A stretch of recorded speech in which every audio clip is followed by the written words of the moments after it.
بہت سارے دوستوں کو دیکھا ہے کہ ان ایام میں وہ جان بوجھ کر اہل بیت اطہار کے ذکر کے ساتھ جان بوجھ کر صحابہ کے ذکر کو جوڑ دیتے ہیں۔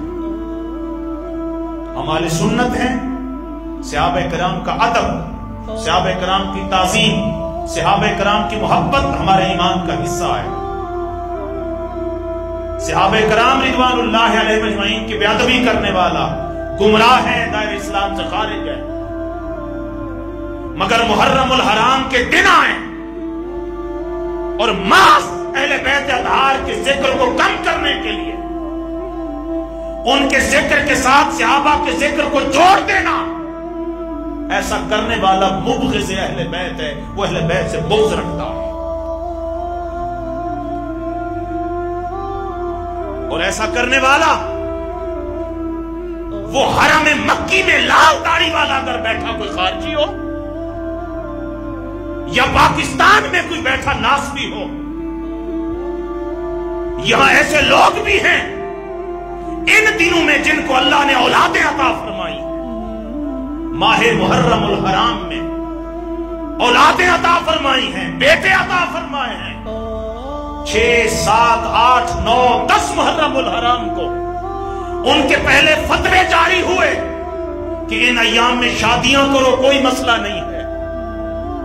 یہ سارا کچھ بغض اہل بیت پر تھا۔ پھر دوسرے سال اللہ نے بیٹا عطا فرمایا، اگر ان ایام میں بیٹا ملا ہے تو اہل بیت اطہار سے محبت کا تقاضا تھا کہ بیٹوں کا نام حسنین کریمین کے نام پر رکھا جاتا، مگر جان بوجھ کر مصطفیٰ کی اہل بیت پر نام نہیں رکھا گیا، حسنین کریمین کے نام پر نام نہیں رکھا گیا، جان بوجھ کر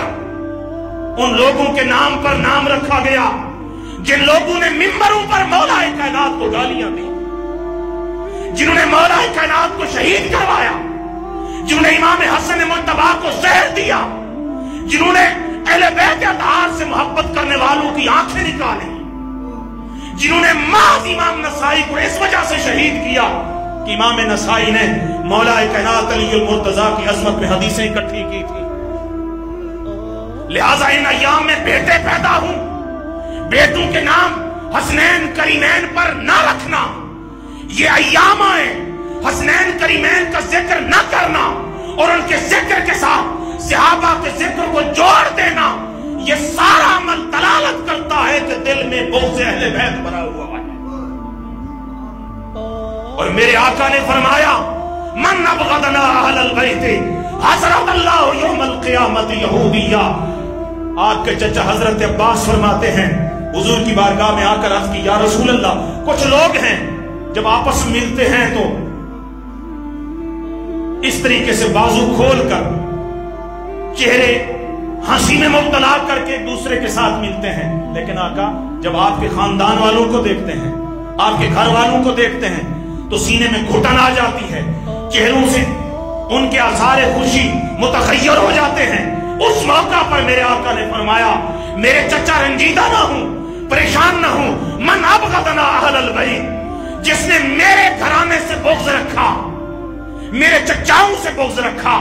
میری ازواج سے بغض رکھا، میرے علی سے بغض رکھا، میری فاطمہ سے بغض رکھا، میرے حسنین کریمین سے بغض رکھا، میرے گھرانے سے بغض رکھا، حضرت اللہ یوم القیامت یہودیہ،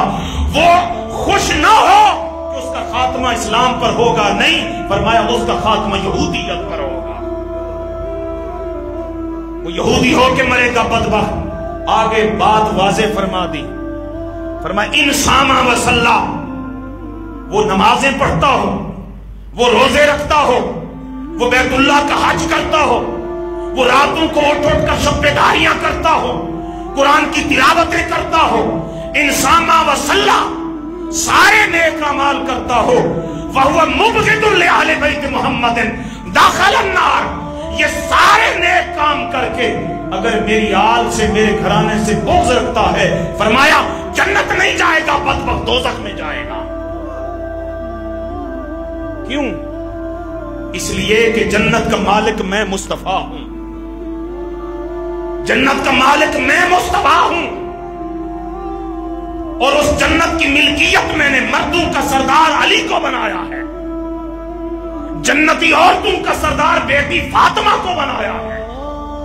اور جنتی جوانوں کا سردار میں نے حسنین کریمین کو بنایا ہے۔ جنت میری ملکیت، جنت کا مالک میرا گھرانہ، جس نے مجھ سے، میرے گھرانے سے، میری آگ سے بغض رکھنا ہے، وہ بدبخت جنت میں کیا کرنے جائے گا؟ لہذا اہل سنت کا واضح عقیدہ ہے کہ ہم شرف صحابیت ہونے کی وجہ سے حضرت معاویہ کے بارے میں ہماری زبانیں خاموش رہنی چاہیے۔ حکم ہے ان کی نہ تعریفیں بیان کرو، نہ ان کی شان میں کوئی گالی گلوچ کے الفاظ ادا کرو۔ اسلام کی 1450 سال کی تاریخ میں کسی کی جرت نہیں ہوئی، مگر آج اہل سنت کے لبادے میں، اہل سنت کے روپ میں کچھ ناس بھی ایسے آئے ہیں جنہوں نے حضرت معاویہ کا عرس منانا شروع کیا ہے، جنہوں نے ان کی شان میں قصیدے پڑھنا شروع کیے ہیں، جنہوں نے ان کے عرس منانا شروع کیا، ان کے لیے جلوس نکالنا شروع کیے ہیں۔ یہ سارا کچھ کر کے تم جو کچھ چاہو کرو، مگر ہم اللہ کے حضور دعا کرتے ہیں، مولا جس نے بھی تیرے محبوب کے گھرانے کی کسی موقع پر توہین کی، ان کے کسی بھی قتل میں ملوث رہا، اس گھرانے کو اجاڑنے میں ملوث رہا، مولا جو ان سے محبت کرتا ہے تو ان کو انہی کے ساتھ اٹھانا۔ اور ہم دعا کرتے ہیں ہمیں اہل بیت اطہار کے غلاموں میں قیامت کے دن کھڑا کرنا۔ لہذا دو ٹوک عقیدہ اپنائیں، نہ خارجی بنے کہ یزید اور اس کے خاندان کے ہم عظمتوں کے چراغ اٹھا کر لوگوں کو بتائیں نہیں جی وہ جنتی تھے، فلاں تھے، فلاں تھے، اور نہ ناس بھی بنے۔ اہل سنت کا کلیئر عقیدہ ہے کہ اہل بیت اطہار سے جس نے بھی بغض رکھا، دشمنی رکھی، اس نے دوزخ میں جانا ہے۔ اور اس وقت یزید امام عالی مقام کے ذکر کو مٹا نہ سکا، جس کے پاس قوت ہے، طاقت ہے، جبر ہے، اور ساری حکومتی انرجی جس کے پاس ہے، وہ ختم نہ کر سکا۔ آج کروڑہ یزید آ جائیں، امام عالی مقام کے ذکر کو قیامت تک کوئی ختم نہیں کر سکتا۔ اہل بیت سے محبت کریں، ان سے محبت کا تقاضا یہ ہے جب یاد آ جائیں، رونا آئے تو رو لیا کریں، حضور کی سنت ہے۔ رونا نہ آئے تو کم از کم ان کی محبت میں رونے والوں کا مذاق نہ اڑایا کریں۔ اللہ کریم ہمیں قیامت کی صبح تک، ہماری آئندہ نسلوں کو قیامت کی صبح تک اہل بیت اطہار کی غلامی میں رکھے۔ وآخر دعوانا ان الحمدللہ رب العالمین۔